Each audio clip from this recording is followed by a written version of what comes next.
mars le 25 21h bu jotee incha allah Abou Diallo daal di ngeen di gis bande annonce bi dina ñëw waxtaanee lépp loo xam ne nii daan na koy dund foofee balaa ñoo dugg ci waxtaan bi en quelques minutes dégg nga li Abou Diallo wax Cheikh Tidiane xamoon na ne du fa yàgg xamoon na it ne moom moomee waajal nañ dossier am depuis très longtemps. waaw ak Pastef moom kenn ku nekk mën nga waajal sa député sa kii. sa déportation mën naa ko tuddee noonu. kon abu dañ koo kii yoon abu dañ koo def koo xam ne da nga nekk ci plateau yi di wax. nga am fulla bu toll nii. jël yoon bu ñu jëlul ñoom. nga am sañ-sañ di wax sa xalaat ci réew mi te vraiment mu divergent mu wutee ak ñoom lu ñu yaakaar ne noonu la réew di doxee. mën nga préparer say bagages. teg ko di xaar bés bu nekk. parce que nag. am na ku ne ci ñoom ku ma wax ne dañoo renforcer seen arsenal. jël policier bu nekk dénk ko benn écran ne ko fii ngay seetaan émission yëpp. kii Sunugal 24. kii peut-être Public SN. ñii ak lii. plateau d'opposition surtout télé yi nga xam ne. ay opposants daal ñoo fay toog. kon kenn ku nekk mën nga waajal parce que làmmiñ moom mën na tarxiis. voilà tout dépend ci fi ngay waxee ak aal bi fu muy toll.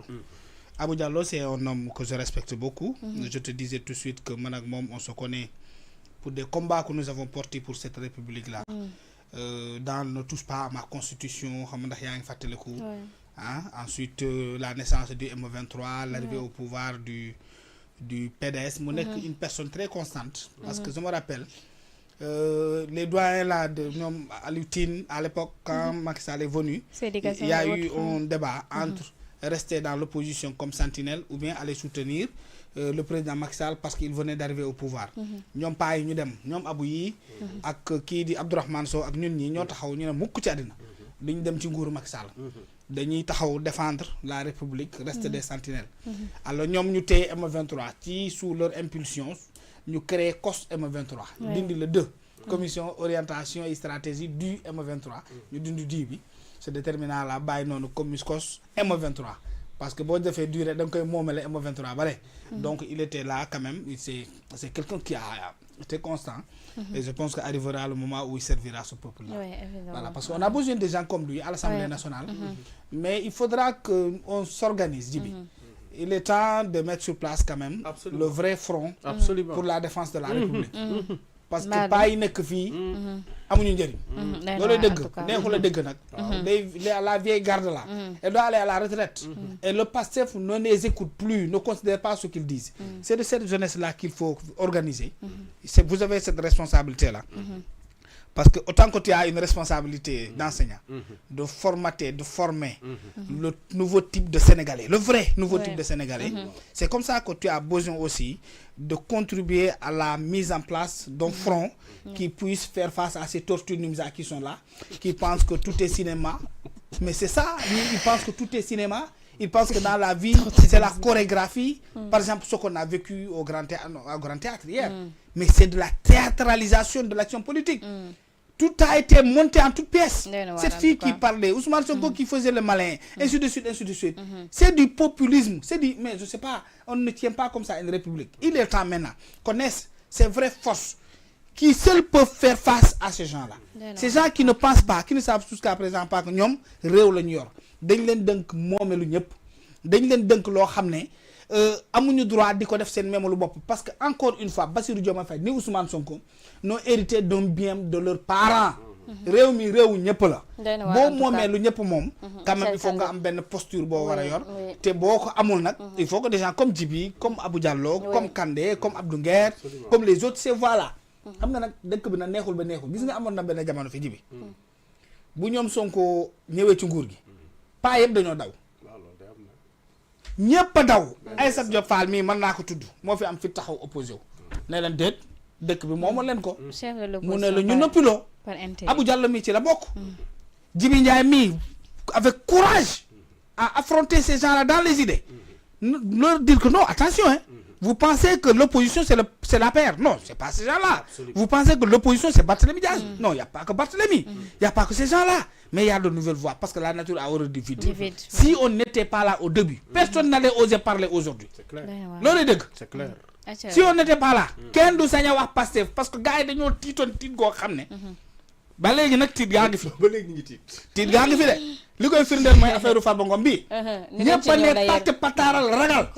te ñii ay nit dong lañu. ils ont des besoins naturels. qui leur obligent à changer de posture tous les matins fa laa yem na ku dégg tubaab xam ne fu may waxee.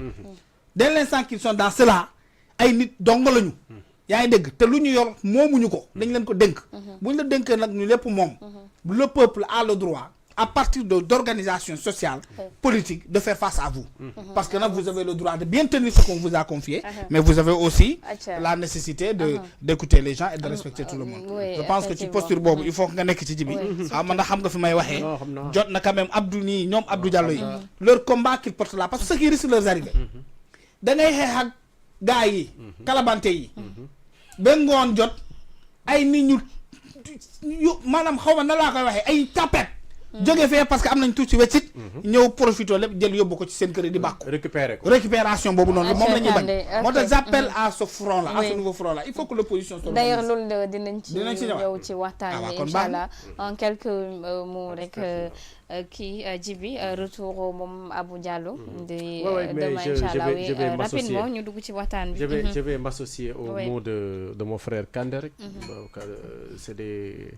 c'est un rappel pertinent. Sans oublier le jeune Ardo. Voilà. Qui s'est battu aussi quand personne n'osait parler. Oui, effectivement. C'est un rappel pertinent parce que, effectivement, il y a un moment réew mi soxla, il y a un moment opposition raf, il y a un moment voix discordante, jafé, dafa am effectivement ñu taxawoon.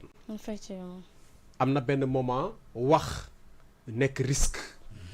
Parce que da nga dul gis sax ku la déglu ay sortu chaque jour mu rappeler que fi da ngay taal live 200 personnes ñoo doon seetaan wala 300 personnes léegi boo toogee di def sa émission lu mu gàtt ay milliers de personnes ñëw di la yëndu ñii di la woo di adhérer à ce que li ngeen di wax ak di rafetlu émission bi ngeen def des gens yi nga xam ni hier ba nga doon wax y a quelques mois dañ la doon wax naan la dof nga àndoog sa xel loolu lan moo ko indi c'est parce que dafa am ñu liggéey dans les consciences des Sénégalais dafa am ñu ci liggéey li gënoon graaw mooy nga bàyyi Pastef mu nekk ci conscience yi di ko manipuler mais dès le départ dès leur installation la ay Sénégalais jël seen courage à deux mains xam ni lii xew manipulation kese la te manipulation contre manipulation moo koy dindi manipulation boo gis contre manipulation moo koy dindi loolu lañ doon def dañ doon contre manipuler bu Pastef génnee manipuler ñu génn contre manipuler conscience